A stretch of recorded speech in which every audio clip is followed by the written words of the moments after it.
Okay, we are live. I see some people are on board. Let me pull this up on YouTube so I can see comments and stuff.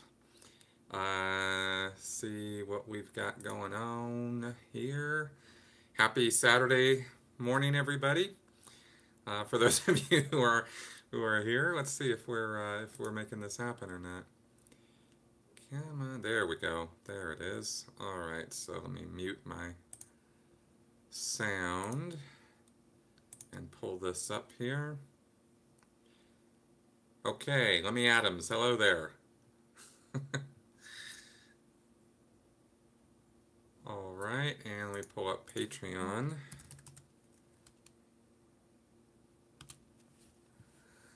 Let's see. Da da da da dee dee dee dee. Posts. No, no, no. All right, anybody else? Anybody else on board here? If so, just comment on YouTube. Go to the YouTube video and comment on it there, or let's see if anybody's commenting on, well, I've got the post up on Patreon as well, so if you want to comment on Patreon and give me any feedback that way, I can also interact with you there too. Let's see, let me pull this chat out. Pop out my chat box, and we'll see if anybody shows up for this. Anyway, good morning. It's a week until my wedding. Let's see here. Let me make sure I've got sound going as well. Pull up my. You guys hear me? Pull up my sound box here. Hear me? Well, you should. Yeah. Okay. Good. Got sound. All right. So there we go. There's somebody else. Hi. Nina. Hello. Okay, well, good morning to the folks who are showing up here.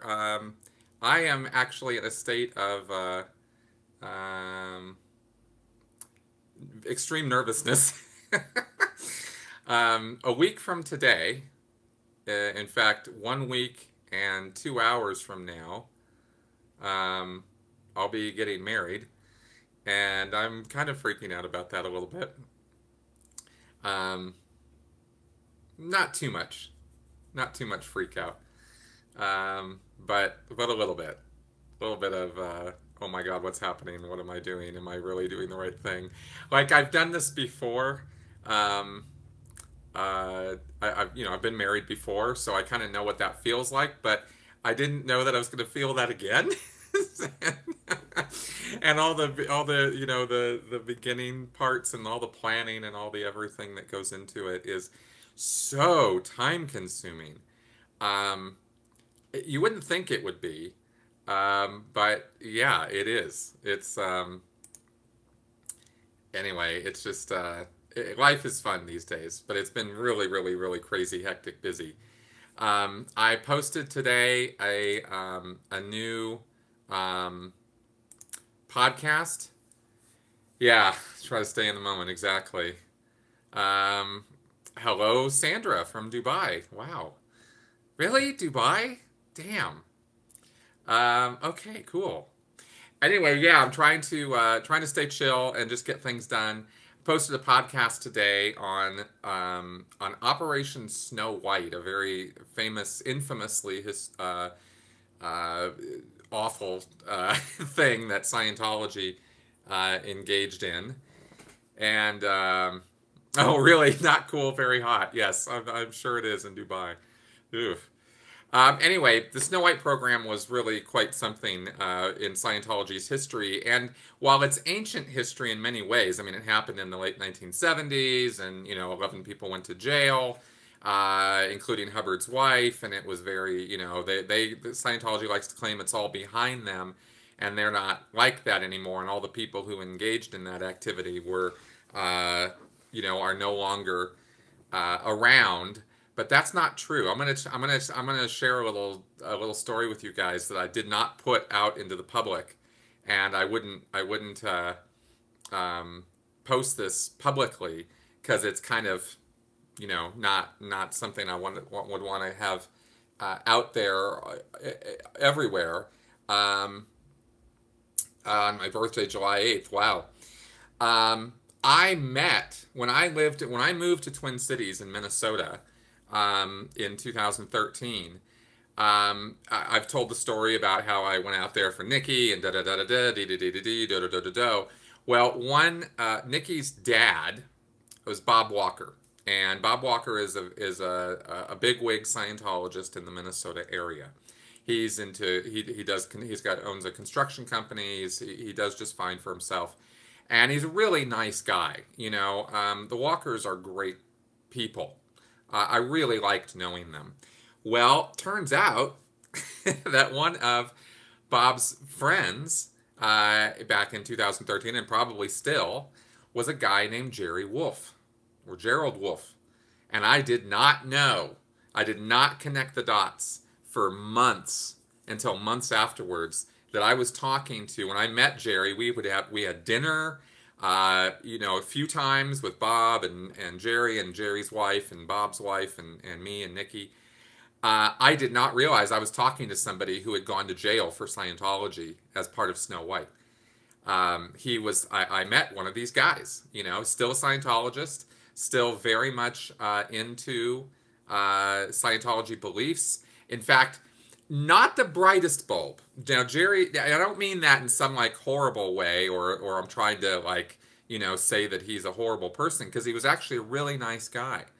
I just didn't know who I was talking to, and even if I had known, there's no way I could have brought up Snow White. There's zero chance, zero possibility that I could have gotten away with that. So I wouldn't have brought it up anyway. Actually, I might have. I was pretty stupid. I might have brought it up, but when I met him, he was doing his student hat course at the org for the third time. He was doing his third iteration through the study tech, and he was raving about how wonderful it was and how great L. Ron Hubbard was.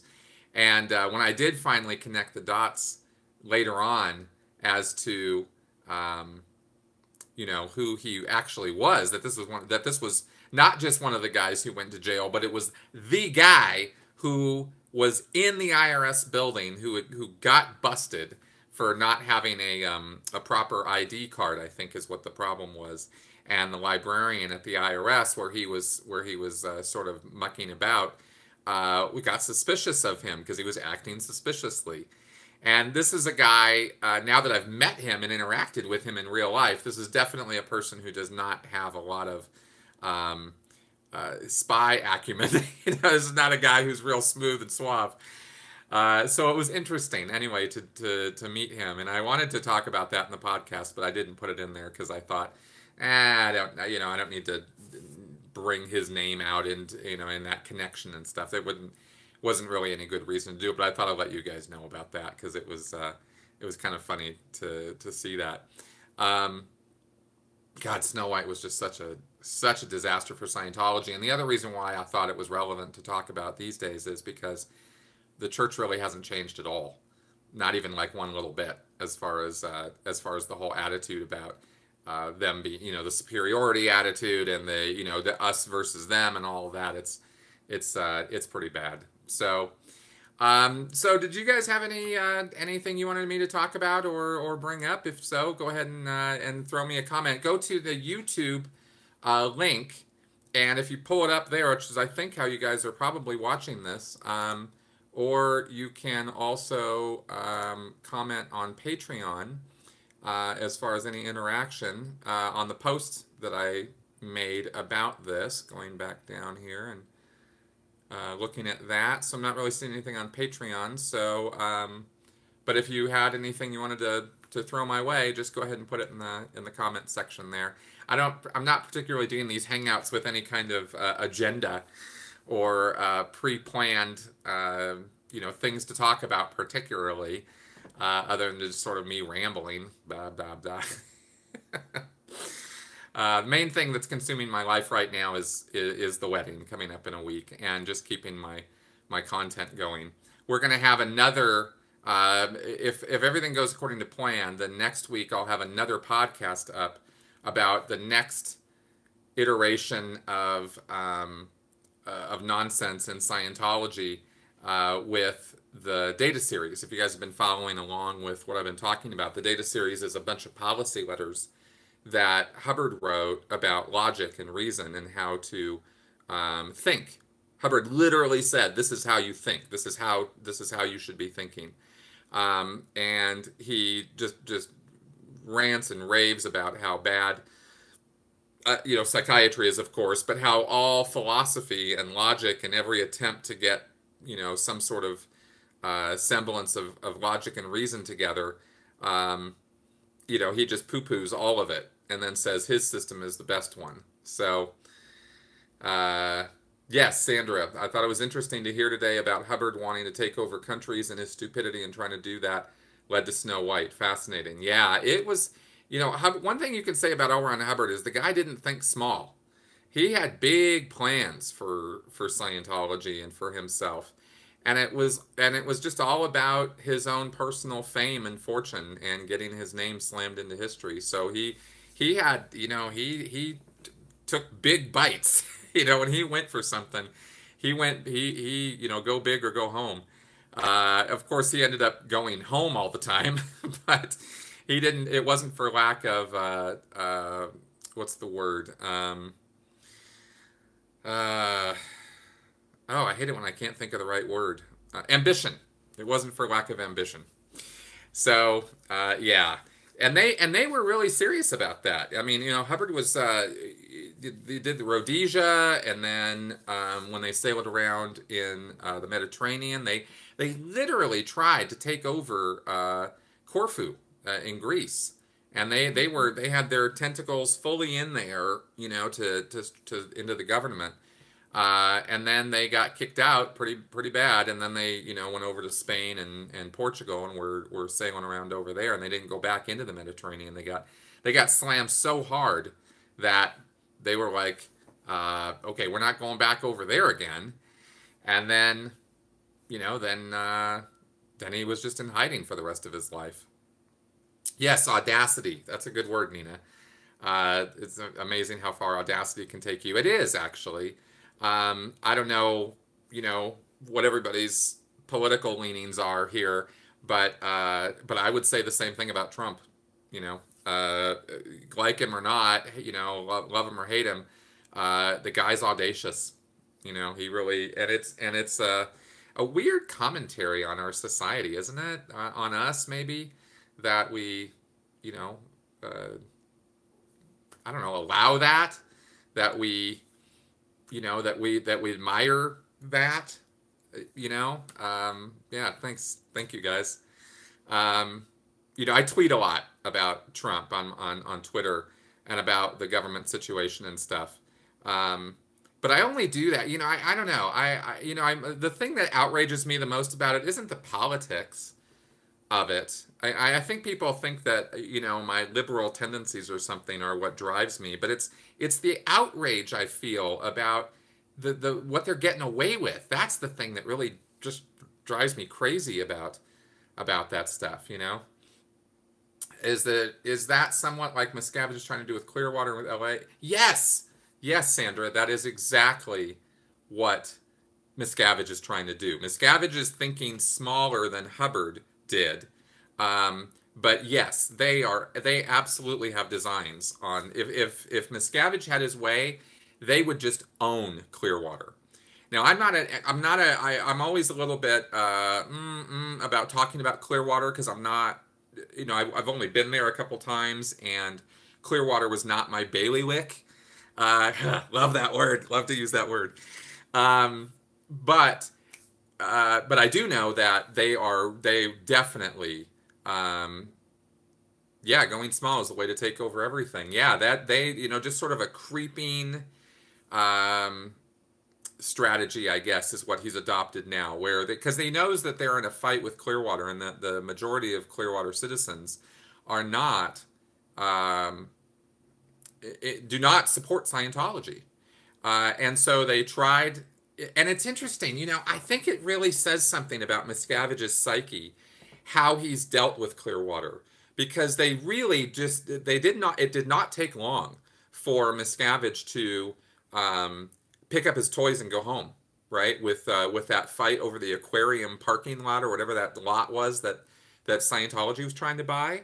They spent, months or maybe a couple years trying to set up good PR relations with the city council, and Miscavige was personally meeting with these guys. I think that's the point where he really got involved, like with his own two hands and feet. I think before that, he was leaving it to OSA guys in Clearwater to mainly do PR liaison and try to make good with the community and try to figure out what does the community want and how should we go about this. So I think you see an effort there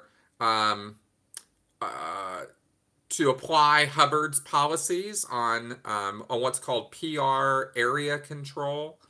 If you guys haven't heard about this, or if from where I've talked about this before, it's basically policies about finding out what the community wants, finding out what the local area it likes, doesn't like, thinks is good, thinks is bad. You get solid answers to these questions so you can align yourself with what they think is good and right and reject publicly anything that's evil or bad. Pretty common sense. I mean, this isn't like deep philosophical public relations. And that you could see that the church was actually succeeding in Clearwater with a lot of what they were doing. They had the city council making noises that were very positive about Scientology and trying to improve their relationship with the church. Let's put the battles of yesterday behind us. Let's see if we can work together with the whole downtown thing. And the church was putting a program of some kind together to help renovate the downtown, make it look the way they kind of wanted it to. And that was all kind of disturbing and a little bit, like, what are they doing? That's a little weird. But you couldn't really knock them for it, particularly because everything was all about improving downtown Clearwater and making it a better place. And who couldn't get on board with that? Like, that's the cleverness of that kind of a PR strategy is, you find out what's good or what people want, and then you align yourself with that. And as long as you are aligned with that trajectory or on that path, then nobody can really give you too much shit. Even if you're Scientology, you're appearing to be doing a good thing or helping a good activity or something, right? So that was kind of what was going on. And then Miscavige steps in, and he personally starts briefing the city council members on their plans, and he personally is involved now in what's going on, and to get this lot, to buy this parking lot. And sure enough, give it a month later, and the city decided not to do that, and rather than continue the PR ploy and continue doing what they were doing that was actually working, instead Miscavige gets all pissed off, and suddenly no Scientologists are shopping in downtown anymore. You don't see them around anymore. There's no more dialogue between the church and the city, and it's just and off they go. So Miscavige is not really very good at playing much of a long game. I think Clearwater demonstrates that. If there's anything to be learned from that I see, it's that he's, yeah, exactly. Teresa says here, not used to dealing with people that aren't inherently compliant. Exactly. Miscavige has a short fuse, and I think he used up his whatever patience he had with Clearwater, and now they're fair gaming Clearwater. It's what they're trying to do. And you're probably going to see now. I think you'll probably see. Well, what we're already seeing is some efforts from local Scientologists to get voted into office. Yeah, like a little boy takes his ball and goes home. Exactly right. So I think now you're gonna see more overt attempts at infiltrating city council and the city government by Scientologists. That's what I've seen and heard some rumblings of that. And I think that's what their strategy now for Clearwater is if you can't beat them, join them. But more so, if you can't beat them, infiltrate them and take them over and go that route. So maybe that's the long game as far as Miscavige is concerned, and hopefully anybody who has any Scientology connections, that comes out during the course of whatever election process is occurring or selection process for them. If they're going for non-elected offices, which I would be going for if I were them, I wouldn't try to get elected into office if I were a Scientologist. I mean, surely they know that, at that level, they must know how toxic Scientology's PR status is, especially in Clearwater. So you'd think, that they'd be smart enough to not necessarily go after elected office, but try to get into, other influential city level or county level government offices with which they can then start swinging a baseball bat and getting things done for Scientology that they think is good for Scientology in that area. So we'll see. We'll see what happens with that. Again, I'm not an expert like janitorial. Yeah, exactly. So we'll see. I don't think they're doing a Snow White program in Clearwater where they're trying to go in and find out what files are there or what Clearwater is saying. I don't think they need to do that because they've had Clearwater. The police department is pretty much totally under Scientology's thumb. So if they can just get the city planning guys under their thumb, then Scientology will be able to continue buying properties without anybody questioning their motives or activities. And I think that's probably their goal because it's all about buying up properties and just gradually, slowly taking over more and more of the city. So we'll see. Anyway, excuse me 1 second. My nose is being a little bit silly here.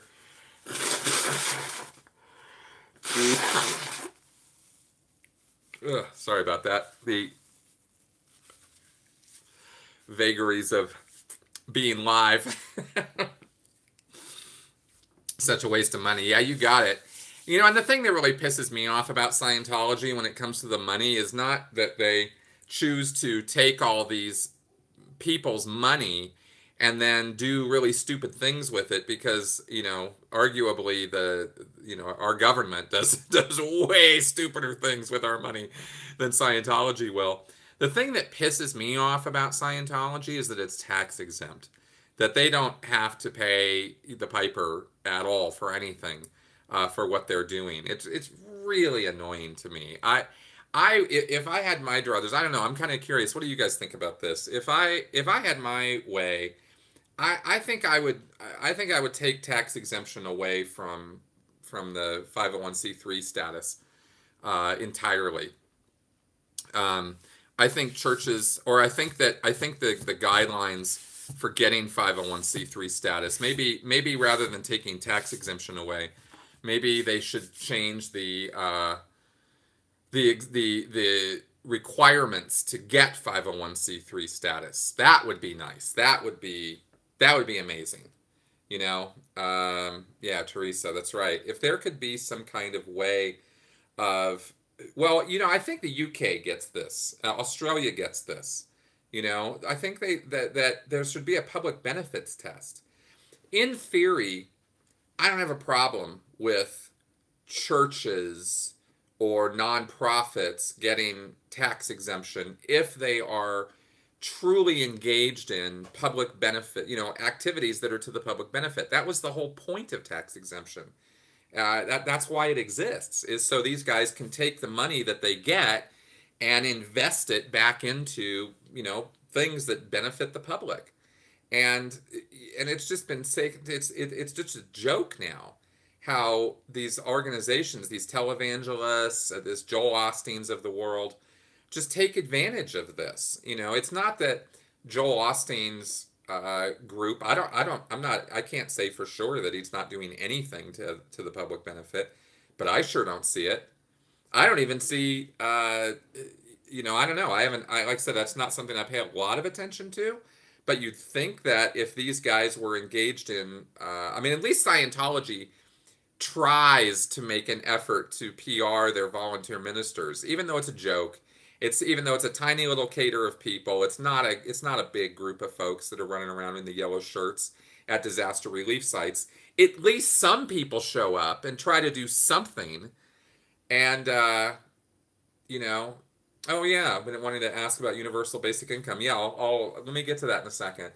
Um, as you know, at least at disaster relief sites, Scientology shows up. Scientologists show up and try to do something. You can knock their assists and their bullshit, that they do.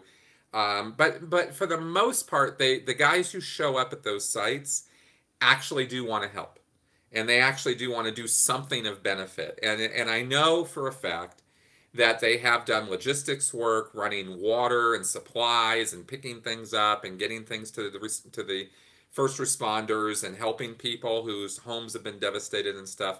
Like there is some honest effort made at help there. Um, but it's not the church doing that. It's the individual Scientologists. The church doesn't pay their way, doesn't invest in that except to send camera crews. So what public benefit test does that pass? It doesn't really pass any test. It's just they just use it for PR purposes. I don't know a lot of churches that are really investing a lot of their money right back into the community. I'm sure there's some. I'm sure that there are. I know there's homeless shelters. I know that there are, and I'm all about helping those guys out. I know that there are literacy programs and mentoring programs. I'm definitely behind those and investing in those to the degree that churches or nonprofits engage in those kind of activities. Two big thumbs up. Absolutely get tax exemption for those kind of activities. Maybe, no, that would just make it even more complicated. I was going to think maybe we should just bring the tax exemption down to individual activities that these organizations engage in instead of saying that the whole blanket organization is tax exempt. But then that would get into even more regulations and more monitoring, and we're already such epic failures at that I think they would just take more and more advantage.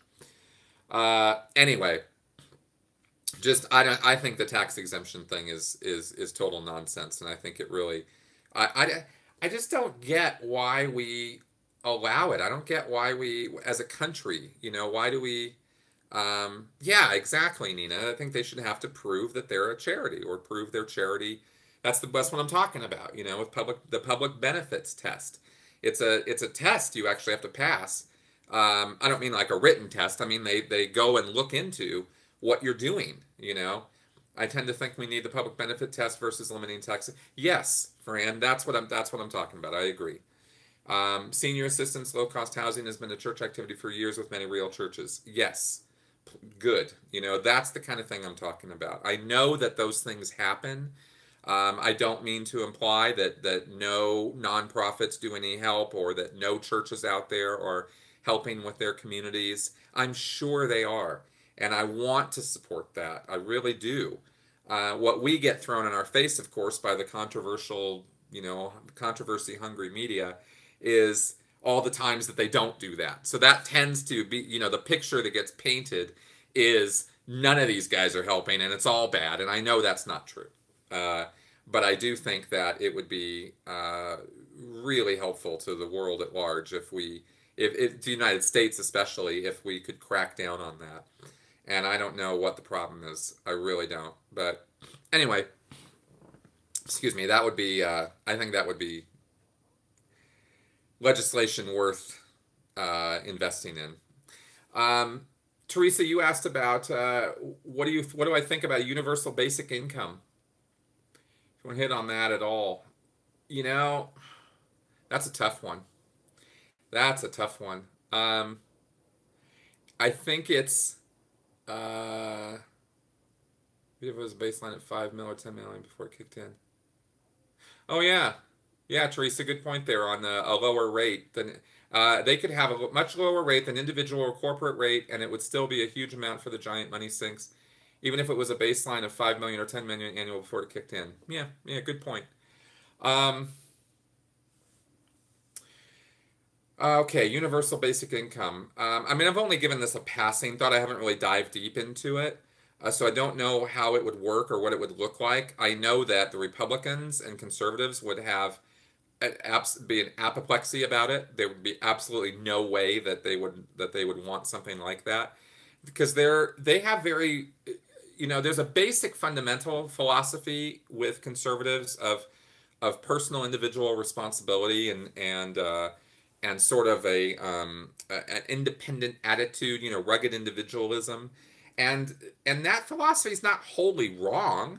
It's not like that's it's a flawed idea that people should be responsible for themselves and should do an honest day's work, and that sort of thing. I don't have any problem with that. I don't have any problem with that at all. I don't think anybody should necessarily be getting a free ride. I work hard. I pay my taxes now. I don't I don't necessarily want my tax money going to people who are just sloughing off. But like the point I just made with the controversy hungry media, they tend to highlight very just a couple specific cases of people engaging in welfare fraud and make it look like that's representative of the entire welfare system or social benefit system, and it's not by any stretch of the imagination. It's not.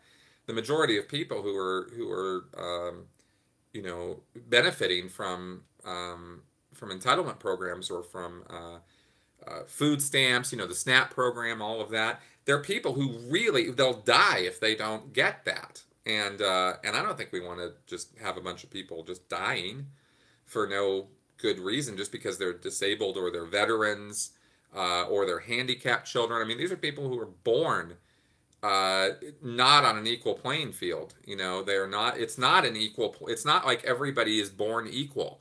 That's just not true. And I think that if there's a flaw in the rugged individualism and conservatism platform, it's that. It's the assumption that everybody is born equal with the same, not legally, not in terms of legal, equal before the law, but that they have the same abilities to make their own way. It's not, that's just obviously patently not true. Is that universal? Because that you risk sapping motivation to take care of yourself? Yes, exactly. It's very complicated, Fran. That's right. They are first in the grift and at the trough. Yes, it's there's you'll always find human beings in a society of 300 million plus who are going to game the system. There's no way you can't. You'll always find that, and you have to allow for that and regulate for that as best you can. But it would be. Boy, wow, wouldn't it really be something though if we change it would be a systemic change in the United States if we had universal basic income. But man, you would see such a revitalization of the arts. You would see such a revitalization of innovation and industry because people would then be if people were freed up to so that their food was taken care of, their housing costs were basically taken care of. Like if your basics were taken care of, or at least were assisted to be taken care of, so you had like a baseline of you weren't gonna die, you know, and then you could invest your time and energy into work that like I think it would be mandatory that you still work, right? But if you could choose your work better to what you were more interested in, I can tell you from personal experience that when you love what you do and it's something that is your passion, you do it so much better. And you actually work harder and longer and with more intent and with more effort to produce quality products when it's what you love to do. And if we could have people, and it's not like everybody would just go off and be an artist, or everybody would go, there's people who really love doing industrial type work. There's people who love doing construction work. There's people who love doing food work. I mean, there's people who just really get off on that stuff. And if we could somehow redirect people's livelihoods to what they loved to do, man, you'd see a whole different society, you know? Yeah, the question I always come back to is who's going to pay for it since there isn't actually a free lunch. Someone has to pay. I wish I had the answer to that part of the equation. Well, I'll tell you one thing, Fran, is the amount of, it should not be underestimated, the amount of inefficiency in our government bureaucracy when it comes to spending money. It's epically bad. Yeah, tax the churches could be a start. That's right.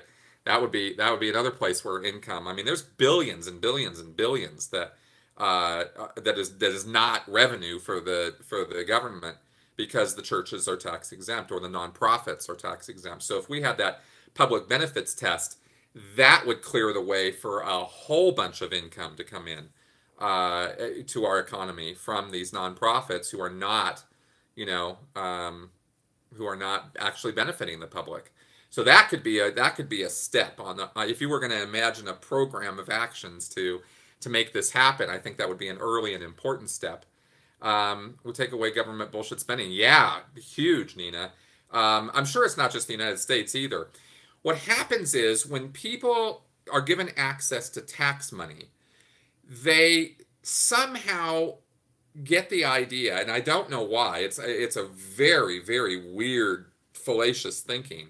But people who budget government money and people who ask for government money, both ends of it, somehow think that the public trough is um, is not their money. It's a bottomless reservoir of money. This tax money. It's nobody's money. We can spend as much as we want. We can get as much as we want from the public trough because hey, it's all our money, or it's nobody's money. I don't really get what the attitude is, but it's epically horrible. Yeah, magic money. If you talk to anyone who does grants, or at the other end, the people who approve the grants, the people who approve these budgets, um, yeah, good point, Lemmy Adams. It's unfair the churches get representation without taxation. I've had conversations with both ends of the line of people getting government money, and the attitude. It's not the specifics of how the regulations work. It's not the specifics of the grant process or the money approval process. All the safeguards you would want are actually there for the most part. It's not a lack of rules or regulation, it's an attitude problem. The people at both ends of the spectrum on getting and receiving government money have their attitude is that it doesn't matter how much it gets spent. It's not their money, so who cares? It's no big deal. It's not my money. If they would budget that money the same way they budgeted their own personal money, if they saw that money as theirs rather than some, bottomless pit, then we could save billions and billions of dollars, not millions. I'm talking billions. Yeah, and I know I'm just kind of shooting off from the hip here, but I'm pretty sure about this. You know, the the more they spend, they get next year. I mean, yeah, it's just this.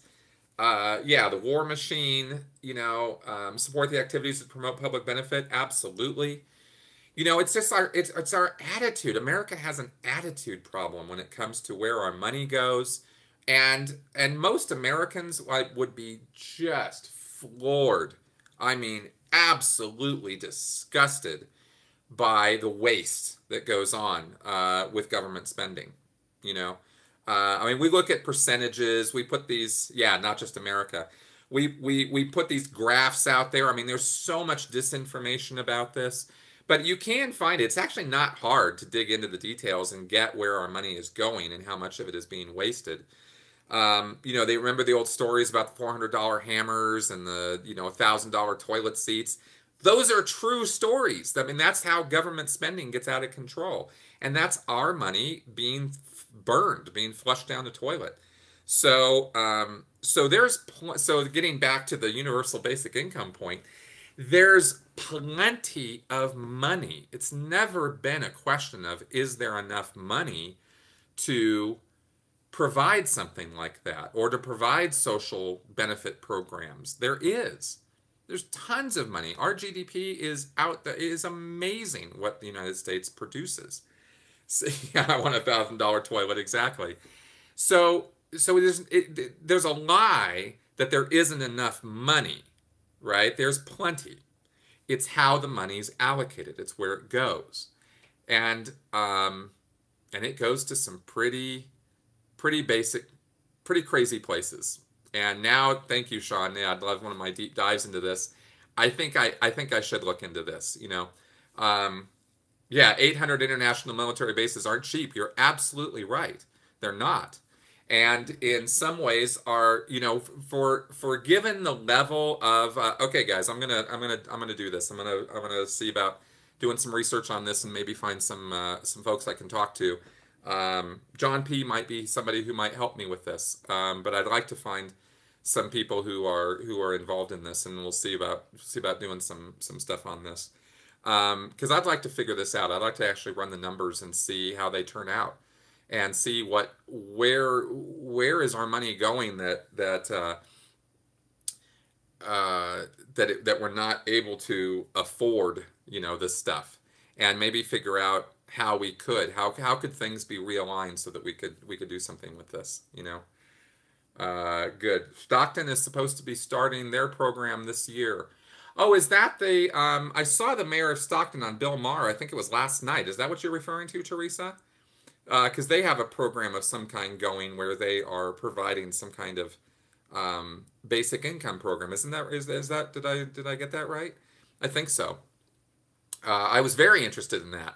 The Bill Maher show this week, the mayor of Stockton was on there, and he was talking. Yeah, they're working on a version. That's right. Where he was talking about this, and it's a pilot program, and they're talking about exporting it maybe to yes, that's right, needs based. That's right, and they were going after, they were targeting in Stockton, California. The mayor was on Bill Maher, and he was talking about how they're targeting at risk people, like people that are going to end up turning to crime or have already been turning to crime. And they are specifically going over. They're giving them a year of, for the last year, they've been giving them intensive case counseling and work on their life and jobs and that kind of thing. And then they're providing what Bill Maher kept calling a stipend to give them a basic level of support, so that they can get themselves going and get themselves becoming productive members of society. That's the theory. We'll see. This is a very quick talk on this, and I didn't see the whole thing. So sounds like Scientology. No, I don't think it sounds like Scientology. Yeah, Bill Maher is very smarmy, and sometimes he's smart. He's always funny. Sometimes he's a jerk. And of course, that's the way it is with everybody. Is sometimes you feel like it, and sometimes you don't. But I always watch him because he's usually got some pretty intelligent guests and panelists, and I almost always learn something watching his show. He's genius. All right. Yeah, they don't get a stipend in Scientology. No, they don't. So, good. This is obviously a very fruitful topic and something that matters a little bit more than Scientology. It's funny. Let me run something by you guys. I haven't brought this up publicly at all. I think maybe a little bit, but I haven't brought this. I've got a plan of some kind forming in my head, and since I got some of you guys on the line here, let me ask you about it. I've got this Basics of Scientology series. Fran, I'll get back to your question on that. If you could mention, what project are you referring to there that you're asking me about? Is that on tax exemption or something? Ask me more about that in the comments there while I talk about this. I've got a plan over the next, through the rest of this year, and probably at this point it'll go into next year, but I'm hoping I can get most of it done this year, to finish the Basics of Scientology series of videos that breaks down all the basic beliefs and practices of Scientology and shows the pros and cons of it, mostly cons, because mostly Scientology is a con. So I want to finish that series of videos. Those are Thursday videos, right, that come out and lay all that out. And I think by the time I've finished that, um, I will have said just about everything that is important and relevant to say about Scientology, except for two things: the RPF, which needs to be covered, and I was going to write a book. I still would like to, um, but let me get to that. Um, I want to finish that Basics of Scientology series, and then I'm thinking of cutting out my Thursday videos from my schedule and just doing my weekly podcast and my weekly Q&A show. And what that would do is it would buy me the time that I need to get the books done that I want to write, because I've got 3 books right now that I would like to write. And I'll tell you guys what they are. This is not like broad, 2 of them I've talked about, one of them I haven't, but I'm going to let you guys in on this because I want to know what you guys think. I need more time if I'm going to sit down and write 3 books, and I don't have that time when I'm putting 3 videos a week out. So if I take out the Thursday videos, which tend to be the ones that I spend the most time on in terms of research and design and editing and all that. So if I take that out of the lineup, then I can have the time to write these books. The books being a book on the RPF and human rights violations in Scientology as a whole. I want to compare, contrast the RPF with the other human rights programs and front groups that Scientology does, and show the utter hypocrisy of Scientology when they are putting themselves out there as human rights advocates, and yet they run a program internally called the RPF, or at least used to. So I want to write a whole book about that. I think that's the right format to do it in. I could do videos, but okay, let me finish. So I want to get that book done.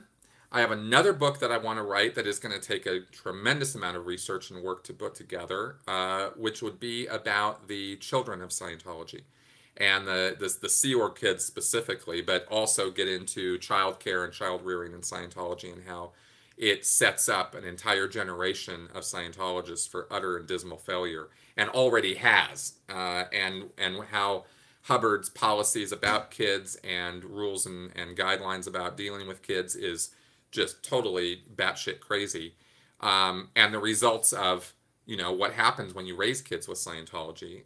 So that would be a book that I think needs to be done, and I think it needs a book. It's not just a video.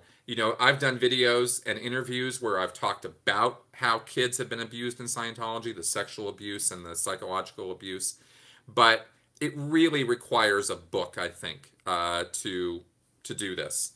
And then the third book I want to do is, and this is totally secret, is I want to do a book about cult recovery. And I want to work with, I've already gotten Rachel Bernstein's agreement to work with me on that. And I want to do a literally, you just got out of a cult, read this book. Like immediately, like boom, here you go. It's like a workbook almost.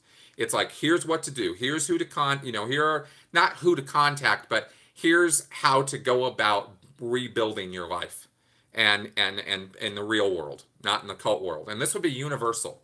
Any cult member, right, could get this book. This would not be Scientology specific at all. How to reintegrate into society, how to get a job, how to write a resume. I mean, really basic stuff. Getting online, getting your head straight. I mean, it could be, it could be good. And I think between my own experience and the interviews and stuff that I've done and Rachel's decades of experience on this, I think we could put something really useful together. What I was really surprised by, I mean, really shocked, was that there are no books on this. I mean, I found this is the only book I found that goes over this subject at all. And look at it; it's this tiny little book. It's not bad. It goes over meetups and what cults are and how cults work. I mean, this is money and evaluating things and recovery. So this book was an effort at that, and it was written by a woman named Hyuga Cohen, who was in an Eastern cult, and then she got out and went and got a PhD in professional coaching, and wrote her dissertation on coaching cult survivors. So she wrote this little book. I want to do a better job than this, and I want to do an updated, thorough job. But this was one of the only books that offers any practical advice to somebody coming out of a cult. Not just what is a cult and these are the phenomena of a cult and these are the characteristics of a cult. That is well covered territory. But what do you do when you come out? That is not well covered territory. And not everybody, in fact, hardly anybody who comes out of these groups can afford to go get counseling, can afford to go get job counseling, but they could probably afford a book. That could walk them through some steps on how to do this. So, yeah, so that's the third, and I don't have the sequence. I mean, I want to get that one done first, actually, and then tackle these other two. So those are sort of my plans. But it's impossible for me right now on my schedule to be able to sit down and write another book. I just don't have the time, to do it with the way my life is put together right now. So, uh, integrating North Koreans, yeah, no, I don't. Teresa says maybe too far out of your scope, but this is making me think about the South Korean institutions for integrating North Koreans. That's exactly what I'm talking about. And Yeah, so that's not out too far out of my scope at all. I mean, North Korea is the largest destructive cult on the planet. It's an entire country that's a cult under Kim Jong Un. So yeah, I think anything South Korea would have to contribute to that conversation would be extremely helpful. So I'm not trying to solve all the world's problems with a book like that. I know it wouldn't be the be all end all, but I think it would be very very helpful for some people. And given how the ubiquity of cults all over the world, I think it would be very very helpful to have something like that out there. Am I aware? Richard asks, "Am I aware of any project to get our books to the whales?" No, I'm not. I'm not aware of any such project. I think it would be amazing if if some protests were set up, not outside churches of Scientology, but outside the businesses of some of these whales. That would be interesting. I would love to see the response to some of that, and some pressure brought to bear on some of the very very rich donors. I mean, what would happen if? Now, I think Bob Duggan might already be out, but if I don't know. God, what if there were pickets outside studios where Tom Cruise was? Anyway, I don't know. Protest PR is of limited use, but it is helpful, and it would certainly send a signal to some whales that we know who they are. That would be interesting. That would be interesting. As far as getting books to them, I don't think the whales are any more susceptible than any other Scientologist to receiving N theta, and they would just throw it away. You know what I mean? It would be a big project to get one-on-ones with those guys. That would be interesting. Okay, so Fran, let me get back to your questions here. Earlier, you were asking me about this project with Jeff Augustine and Jeff Wassel. Money given with the goal of really impacting the tax status. Hard to describe the whole thing in a short term. It seems like they are the real deal. Okay, well, let me say this, Fran, to answer your question. I know Jeff Augustine and work with him, and I obviously know and work with Jeff Wassel. And behind the scenes, we do talk. And I'm not working directly on this info collecting project from former Scientologists. I'm going to let them do that. But I'd be happy to help in any way that would be practical for me to do. I I'll ask the Jeffs, about that and see if they want to publicly discuss that program any more than they already have, or if there's any way I can help give them a platform for that. Okay, so anyway, as far as me asking you guys for feedback on the video thing, it's just an idea. I'm just floating it, to you guys, because I haven't really asked anybody. I've only talked to Melissa about it, and that's about it. But it's something I'm considering because if I don't get myself some time, I'm never going to get these books done. And writing a book is not an easy thing to do. Writing videos is not hard because it's a short, compact sort of thing, and I can usually bang them out, do the research, bang out a video in a few days. It's not, but a book is a different kind of thing. At least these kind of books would be. So that's my problem. That's how one way I'm looking at solving it. But I don't necessarily need a yes or no right now. But I just thought I'd throw it out there to see, let you guys know what I was sort of contemplating. Because I don't want to disappoint anybody. I don't want to deny whatever to anybody. I want to keep being a content producer and putting good stuff out there. And there's no real end to podcasting. I mean, right now I've got like 10 podcasts, subjects laid out to do. I mean, there's just tons of stuff to talk about. And the Q&A videos, I mean, I don't see them ever ending because people never stop asking me questions. Um, but I would like to get these other, I'd like to get these books done because I think as books, they would have more weight and more permanence than the video work that I'm doing. So that's sort of what I'm thinking. Nina mentions here, I'm not interested in the minute details about Scientology. I think the book sounds so much more important. Oh, okay. Okay, good. Now I was going to ask you about that. Okay, good. Good. That's kind of what I'm thinking. But like I said, I've come to the point where after I get this Basics of Scientology series done, that's pretty much going to be the amount of coverage I can do other than responding to current events. I mean, with everything I've already produced, there's a lot out there. And there's other cults and other destructive, groups that I want to dive into, and I will. I'm not at all implying that I would stop talking about destructive cults or that I would stop talking about Scientology. Like, okay, that's it. I'm not talking about it anymore. That's not the attitude, or what I'm trying to put across. It's that I have already produced almost 500 videos, most of them about Scientology, and I think it's funny and kind of I don't know, not ironic, but a little funny that oh yeah, I could do Thursdays as an update on the books. Sure, I could do that. I just think it's funny that the most watched video on my channel is not a Scientology video. It's the one I did with Christiana about the Gothards cult, the Quiverful guys, and the Duggars cult. So I know that there is more interest out there, on this sort of thing. Yeah, obviously a quick live production. I would absolutely, not have a problem with doing that. In fact, I want to keep these Patreon hangouts happening for you guys because I feel like it's funny. I have great Patreon supporters. You guys are fucking awesome.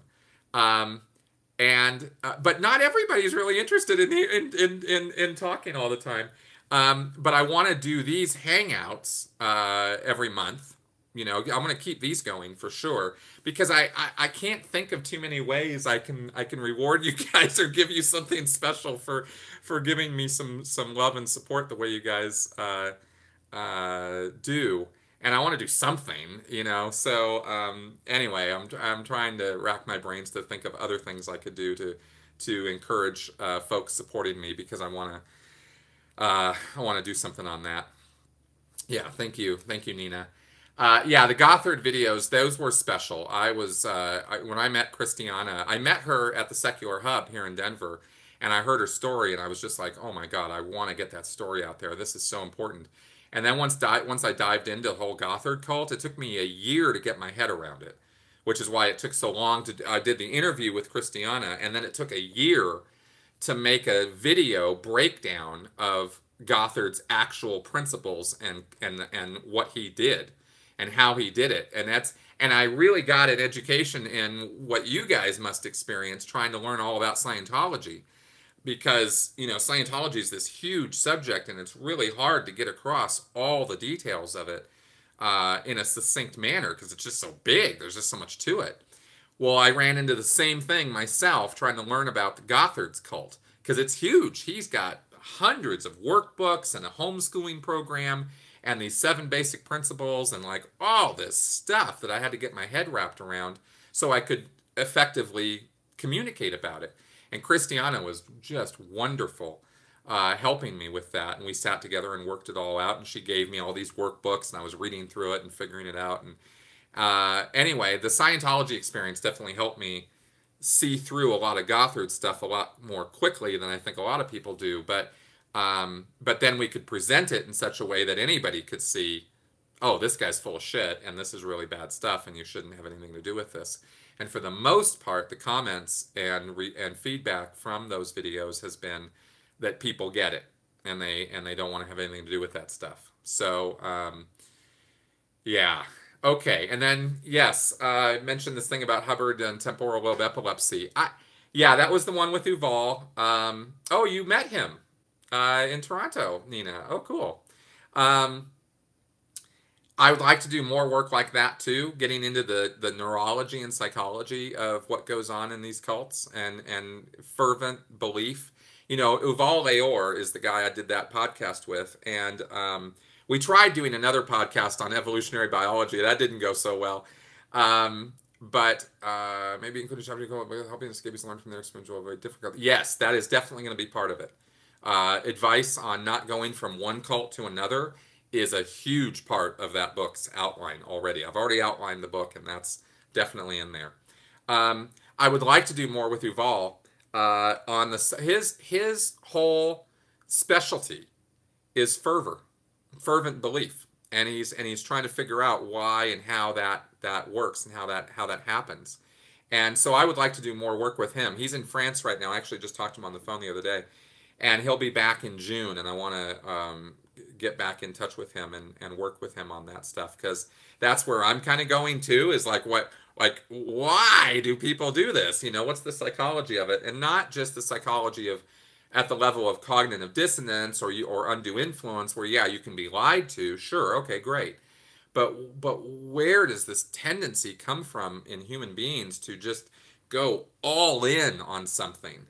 Why do people do that? If we could figure that out, that'd be pretty cool. In Toronto, had an incel crazy. We killed yes, yeah, it's a real tragedy. These incel guys are just just disgust me. All right, well, okay, guys, I think that's time for me to get going. We've been at it for an hour here, and I very, very much appreciate your feedback and the ability to share, the opportunity to share some of this stuff with you guys. Yeah, so I'll put this up on Patreon for people to access. In fact, the link is there. I think that'll be a permanent link there. So thanks for coming around, guys. And if you have any ideas, of course, for anything that you think would help improve my channel, improve what I'm doing, improve my Patreon status, anything like that, just throw it my way. You can always message me or email me or drop me a line somehow. I love hearing from you guys more than everybody else, because you guys are obviously my supporters, and you're very important to me. So thanks a lot for giving me some of your time, and I'll talk to you guys in a month, and I'll see you guys next week on my channel. All right, bye-bye.